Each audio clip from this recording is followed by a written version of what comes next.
Hello, it's Monica from Crafting with Quilling Lady, and I hope you have absolutely fabulous day. In today's video, I've got 3 ways how to make Easter kinetic cards using amazing collection called Happy Easter from Relatively Thoughtful. If you like my cards, I really hope you will enjoy this video because at the end I also have some extra examples as well. For my first project, I used one of the design backgrounds, and as you can see, I created a square. Using a printing paper, I created a slightly smaller square. I folded it in half, and I'm going to draw half of an egg using a pencil. Super quick and simple, and this way you can actually keep your templates and use them in your future projects. If you haven't used Relatively Thoughtful Happy Easter collection, the link is in the description down below. You can check it out because it is also available as a digital collection, so you can download it and print and create as many makes as you want. When our template is ready, I had a look at all the collection design papers and I chose that beautiful background paper. Now, I turn it over and I'm going to trace my egg around, and this way you won't have any pencil marks on your elements, and I really encourage you to do exactly the same when you create your projects. I wonder how many Easter cards have you created this year? Can you share in the comments down below? I would really appreciate it. There is still some time so you can create beautiful makes, and if you do, please leave the link so I can see and admire. When this is ready, I decided to use a little bit of Distress Oxide ink, and this one is Walnut stain, and using ink blending tool, I'm applying the color on the edge. You know me and you know how much I love distressing all the edges, and I did exactly the same with the squared background using price ribbon. And all the names of the products I use in today's video are in the description down below. So if you're interested, yes, you can check them out. I absolutely love that Happy Easter collection. It is so beautiful. I love all the watercolor effects and backgrounds. So beautiful. Here I fussy cut all the elements, and before we start adhering all of them, I use my pokey tool to create a hole in my egg because it will actually move. Here I've got a split pin. Other people call it a brad. Whichever way you call it, it is perfect for kinetic cards. Super simple. Now I need to make sure that I create another hole through my background paper. And again, I'm using my pokey tool. And now I'm going to put my split pin and open it on the back. Super quick and easy. And you will have a movable element. Absolutely amazing. If you have never tried this technique, I really hope you will give it a go. It's so much fun. Now to adhere the sentiment, I thought it would be a good idea to add a little bit of double-sided foam adhesive for extra dimension and to actually hide that split pin because it is a little bit dimensional, and if you add that double-sided foam adhesive, it really makes a difference. And if you have big double-sided foam adhesive, as you can see, you can cut it into smaller pieces and it is done. Now, as usual, to adhere all my elements, I use my one and only liquid glue, magic glue, because it is perfect for literally any papercraft projects, as it is a book binding glue. Now, with all the elements I fussy cut earlier, I'm going to place them on my card, and here you can actually decide what do you want to hide behind the egg and what do you want to put on top, on the top layer. So the choice is absolutely yours. I thought it would be a good idea to go with some blues because that is my background panel. However, you can choose any color palette you want because the whole collection is just so versatile. If you haven't seen my previous video when I turned those design papers into vintage style, I really hope you will enjoy that video as well. Now I decided to hide that bigger bunny behind that egg, and I absolutely love how it turned out in the end. I wonder, have you ever hid a message or any element on your card? If you did, how did you make it? Please let me know in the comments down below. Now I decided to add a few eggs, and again I'm going with those blues. And also, I put a chick on top of the egg. Super cool. isn't it? What do you think about this card? I really hope you want to give it a go. Now I decided to add few embellishments at the front because we do have to add few more elements to make sure that our card is beautiful and interesting. I put some double-sided foam adhesive on the back for extra dimension, and this way your brand won't move or split win, whichever way you call it. And as usual, I add few drops of my liquid glue. I've got 6 by 6 inches card base, and our card is done, but there is one thing missing, and you probably guessed it, some gems. I couldn't resist. I absolutely love gems, and they really add so much to any of the projects. And the card is finished. The egg moves really nicely. You don't need any force, super quick and easy, and I think it will be perfect for any family with younger children.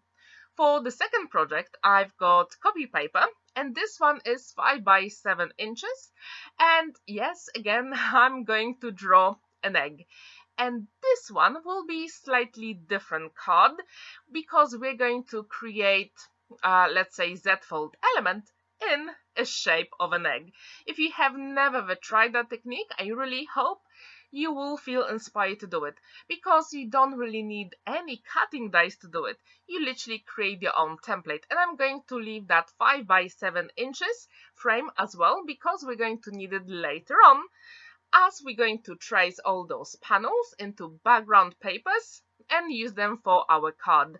Here I've got 5 by 7 inches card base, and I'm going to draw only half of the egg, literally the right side, and as you probably saw, I made a mark exactly where the line was. And now we are going to cut it out using a cutting mat and a craft knife. Super quick and easy, and this way your card will look amazing. And as I said before, you don't really need any nesting dies or literally anything. You create your own template and have a look. It is cool, isn't it? I absolutely love how this card turns out, and you can decorate it the way you want. Super simple. When this is ready, yes, that is the trickiest part. You have to decide how to decorate your beautiful creation.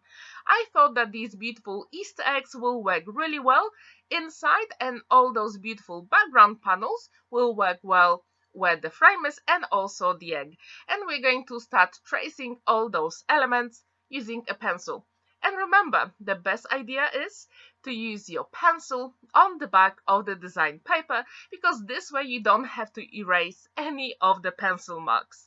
As usual, I've got some double-sided tape on the back of my panel, and using a little bit of my liquid glue, I will make sure that all the elements are adhered properly. And again, as I said before, keep your templates, because probably when you create Easter eggs, cards like this here, or any other cards using your templates, you can make more at the same time using one template. So it is amazing. Just use different color palettes and everyone will be so happy. I wonder, how many Easter cards do you make? I actually gave out all my Easter cards this year and I don't have any left, unfortunately. But I want to make more next year, because I always find making Easter eggs so cheerful and they really make me happy. So when this is ready, you can either use scissors or craft knife.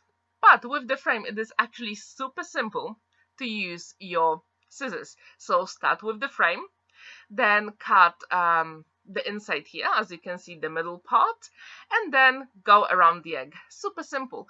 And whenever you create that frame, you can make it slightly smaller if you want to have really nice white border, or you can actually stay exactly on the pencil mark and it will be perfect as well. Now I'm going to create a slightly smaller egg using different design paper. But as you can see, these papers work really well with all those color palettes and literally anything, and all those embellishments. And what I really like about this collection, it has so many beautiful elements to fussy cut.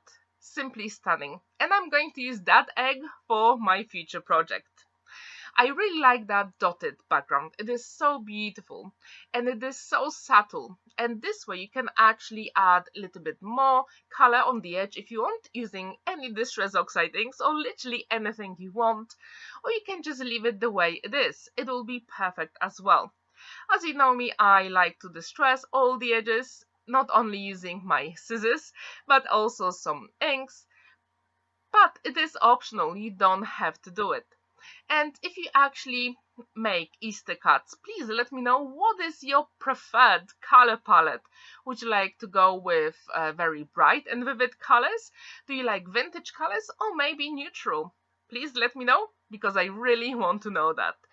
As you saw, I'm using my blade of scissors to distress all the edges because I really like that look and I think it is perfect, especially when you have some smaller elements and they are not very perfect to the line, and this way you can actually hide it. Super, super cool. And again, I'm using my Distress Oxide ink in Walnut stain color, and yes, to be honest, I was a little bit lazy and I didn't want to clean my glass surface, so that's why I've got a scrap piece of paper underneath, because I don't have to clean my surface. Do you do that in your paper crafts? Please let me know if you do, and let me know that I'm not the only one. And again, I'm using my one and only liquid glue, magic glue, to adhere all those elements together, and later on I will show you all the beautiful elements I fussy cut off camera. And my very big tip for you, whenever you have all those elements, I always keep them in separate zip wallets, and this way I'll make sure I keep them with the collection I've got and they won't be mixed with other collections, and I always keep them in cardboard boxes. So it is super simple if I need one or two elements from one of the collections. Here, as you can see, I decided to put a bunny inside the card because we are going to hide it. Like in the first card, we hid the other bunny behind the egg, and this one we've got on the back of the egg. And also I decided to have few more bunnies because why not? It is Easter, isn't it? I wonder, have you ever created any Kinetic cards? If you have, which occasion did you use it for? Please let me know. Now it is time to add a few gems and our card will be complete. On this one you can actually write your whole message on the back, and it is perfect and beautiful for recipients. And as you can see, it stands out really proudly on a flat surface. For the third card, I've got 7 by 5 inches, and yes, again, we're going to create a template. Super quick and easy, and this time I'm going to make sure that my egg is really big, and actually it is 5 by 7 inches. And again, I'm using my scissors to fussy cut my template. You can go as narrow or as wide as you want with the eggs, because there are no two exactly the same eggs in nature. When this is ready, I've got 300 GSM white card and I'm going to trace it twice.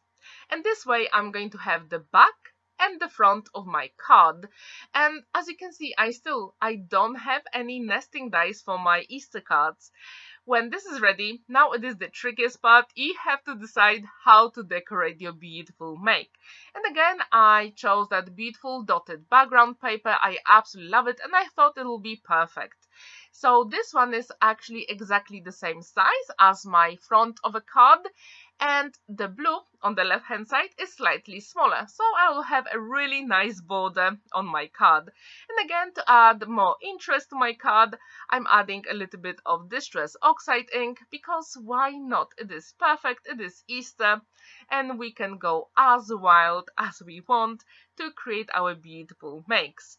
As usual, I use my scissors to add a little bit more distress look to the edge, and when you use exactly the same Distress Oxide ink in all the edges, everything will match beautifully. Now it is time to assemble all those elements together, and I've got some double-sided foam adhesive on the back, and using my liquid glue, one and only, I'm adding a few drops, and it will stand out really nicely and proudly. Unfortunately, on the video you can't really see it, but in real life it really makes a difference. Now I've got all the elements I fussy cut off camera, And again, my very big tip, if you've got loads of them, just keep them in a separate zip wallet, and yes, it will be perfect for literally any make. And I wonder, with all those free cards, which one is your favorite? Which one have you tried before? Which one you haven't? I'm really curious. And don't forget that actually in a few minutes, I'm going to show you 3 other cards I created off camera. I absolutely love this Happy Easter collection. And again, if you want to see it or try it, the link is in the description down below. Now I'm using my scoring board to create a flap, and we can attach the front and the back of our card using exactly the same liquid glue, one and only magic glue. When this is ready, I'm going to burnish the flap, and yes, you probably guessed it, it is time to add a few gold gems, because why not? It is perfect for literally any occasion. Now I've got 3 other cards I created off camera, and they are again in the Easter egg shape. As you can see, I use a little bit slightly different color palettes, but I use all those elements from Happy Easter collection. And here you can see all 3 cards side by side, and please let me know which one is your favorite, which one would you like to give it a go, and which one would you try. Thank you so much for watching, and don't forget to like this video, give it a thumbs up, and subscribe to my channel if you haven't already. And don't forget that every single Monday and Thursday I've got videos on my channel. Have a wonderful day and happy crafting. See you in my next video. Bye for now.